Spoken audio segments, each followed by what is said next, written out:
Hi friends, it's Millie's Vines. Welcome back to another video today. I wanted to kind of stay on theme but go in a different trajectory of what I've done all June, which feels like I've been talking about plant burnout. So I wanted to kind of stick with that but switch it up a little bit.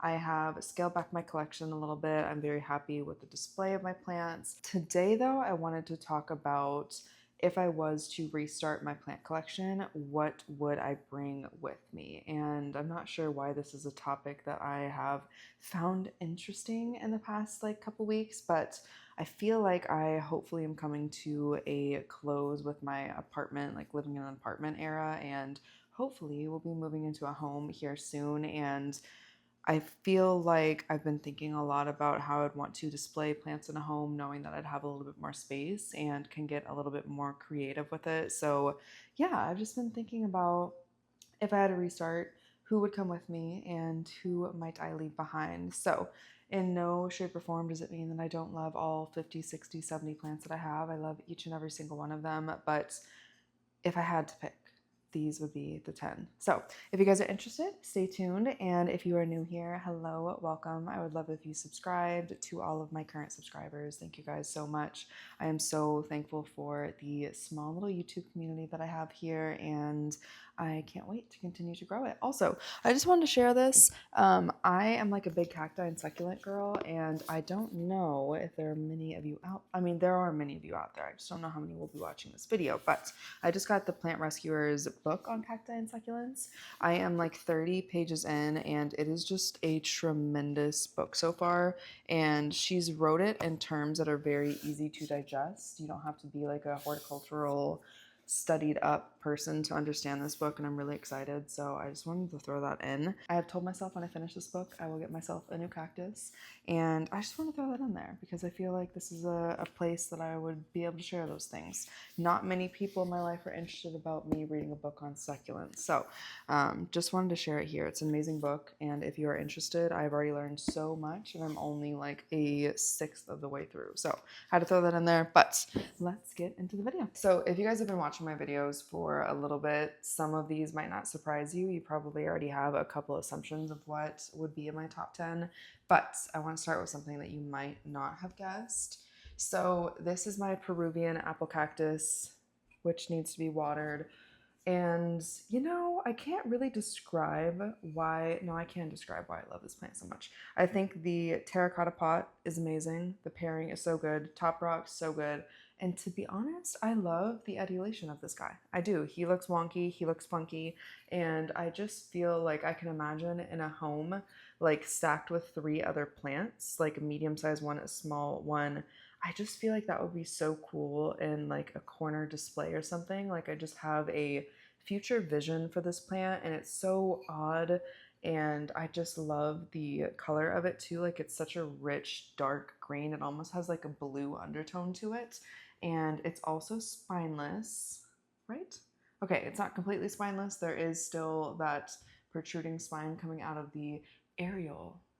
I'm learning from my book, but for the majority, it's not sharp. I feel like it would be good around like kids or dogs. It's like more safe of a cactus variety, and it's so easy. It is incredibly easy. So I think I just appreciate the pot plant pairing and the architecture of this plant. I just think it looks good in any space that I put it in, and I love it so much, even though it's not technically growing properly. My next ones all kind of cluster together, and this should not surprise some of you guys.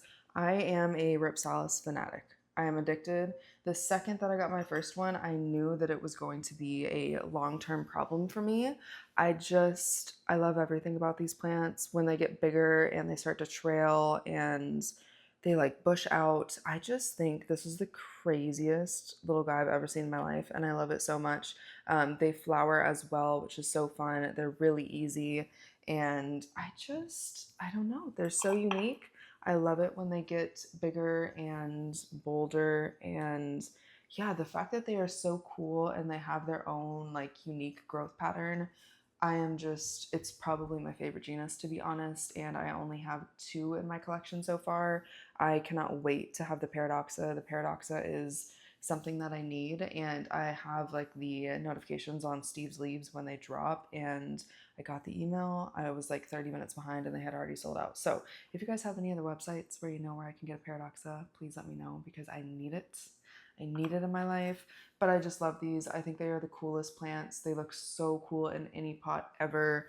And kind of to give you guys like a visual, like if I was to make like a little, I don't know, like something like this, and then I had a small little guy, like maybe a like, is it a globular? I'm trying to use the words that I'm learning in my cactus book. If I had something that was like more cylindrical to be the third pairing in that plant, I'm just thinking about like future plants and how I would display them. But I love Ripalis. They are absolutely amazing. They're easy to propagate. They're easy to grow. And they're my favorite genus. So I can't not bring every single one that I have. Next guy that I kind of feel like fits the Ripalis theme is my Midnight Cactus. I, for some reason, have not committed its scientific name to memory, but I will add it in below. I mean, this is like the craziest plant that I've ever seen in my life, which is definitely a dramatic statement, but it's by far the craziest plant that I have in my collection. If you guys can see the aerial roots that are coming out of this, I mean, it is like, that's its own plant in itself. And honestly, I don't know why we are doing quite that much. I'm honestly surprised that these haven't crisped up because I live in Arizona and it's definitely not humid here at all. So not totally sure. We're at that point where it's not quite starting to lean over because it doesn't have enough weight. So it looks absolutely insane. But this plant, like literally, I haven't even had this for 6 months and all of this is new growth. It has grown like a freaking weed. And I just think this is so crazy. I think it's so crazy. I love the pot that I've got it in, and it's just so much fun. And I don't see anything like this in too many people's collection, and I just love it. It's amazing. They bloom. Will mine ever bloom indoors? I'm not sure. I'm still learning her and her care, but this is definitely top 5 in my collection right now. I absolutely love it, and clearly I have a obsession for the weird, super odd plants. So yeah, that's number 4. This next plant is probably my most commonly asked about plant, and I totally understand why. This is my Dune Adul, and I love everything about this plant. This was probably my hardest to find wishlist plant. I literally had to drive 2 hours to Tucson to get this, and this is just one of the most stunning plants that I've ever seen in my life. I love it so much. I thrifted this pot at Goodwill and it's got like so much history and character. I think it looks amazing. And I just love this plant. It's so easy. It's part of the cycad family. I give it a lot of light. I do keep it indoors because I'm a little bit nervous with Arizona summer to have it outside. So I don't really want to test that out right now. But I don't know too much about the care. I just try not to overwater it and give it a lot of light. It is amazing. It is wonderful. I really like them when they're juvenile because once they get more mature, they kind of just look like a regular palm. Like they're still really pretty, but I think they're more unique when they're juvenile, which is kind of nice. And I love it. It's very easy. It's super unique. I get a lot of comments about it, and I just think that it is so pretty. And yeah, I think that's it. I will say it's a slow grower. I have not had a new leaf, and I've had this plant since October of last year, and it is now July. So, does not grow a lot, but it's really pretty and I love it, and I would absolutely, without any hesitation, have this in my collection going forward.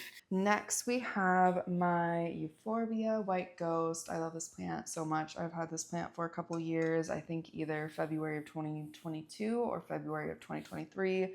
If you guys have watched some of my videos, you know that this used to be 3 stalks or 3 like pieces. I only have 1 left because it suffered from extreme overheating, I guess. I watered it during the day.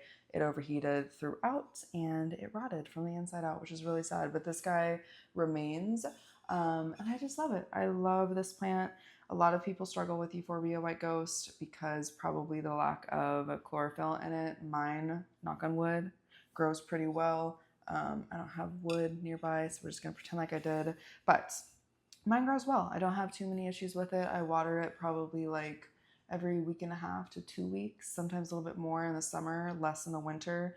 And it just does so well for me. It's so unique. I think it structurally is really pretty.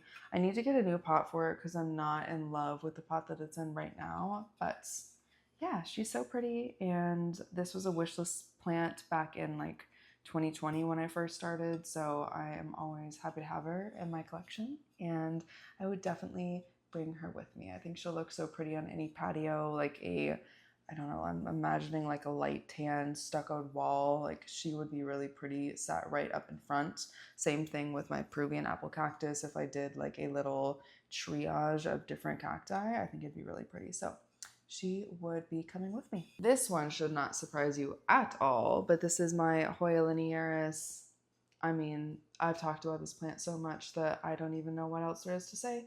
I love the, I'm forgetting what you call these pots, wash pot. I think this is a wash pot. I get so many questions on these pots. I get them from PMD, and it's the wash pot variety. I believe that you can find them online, and I've found in Arizona that most people stock these. They're a very common pot, and they look good with anything in it, particularly this Hoya Linearis. I love this. It's by far my favorite Hoya, and it's just so easy. And once she blooms, I will be even more in love. I just think that this is such a unique plant, and it's so good to design spaces with and to add to other plants.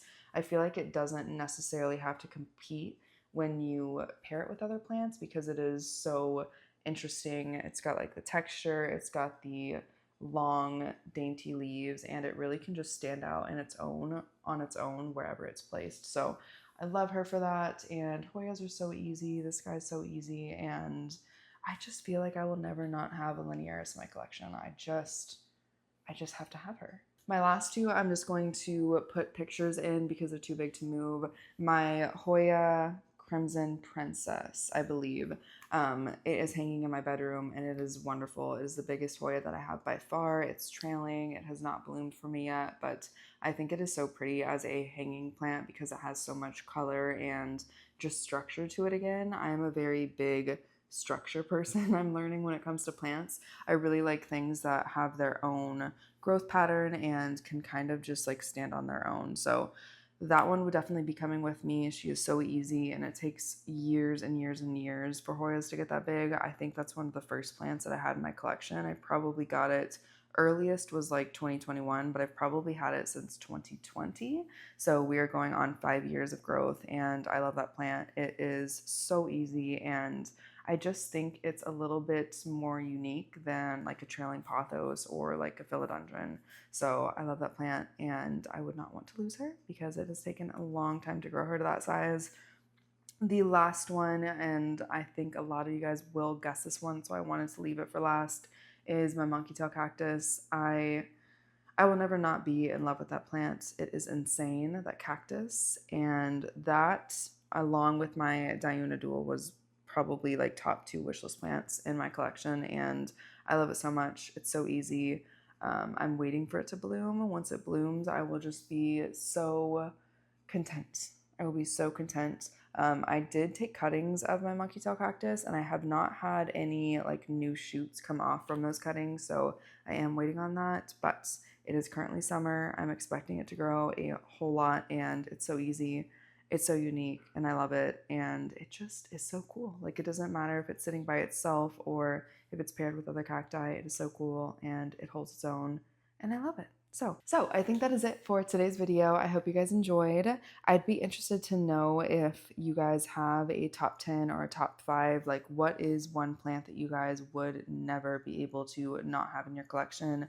What are you tied to, and why? I think it's kind of fun to just re-envision your collection and kind of know who your top starters are. So I'd be interested to hear what you guys think and what you guys think about my collection. Now that I'm looking at it, I'm really noticing how much I love super odd plants, and that's okay. We all have our thing. But thank you guys so much for tuning in, and I will see you in the next video. Bye guys.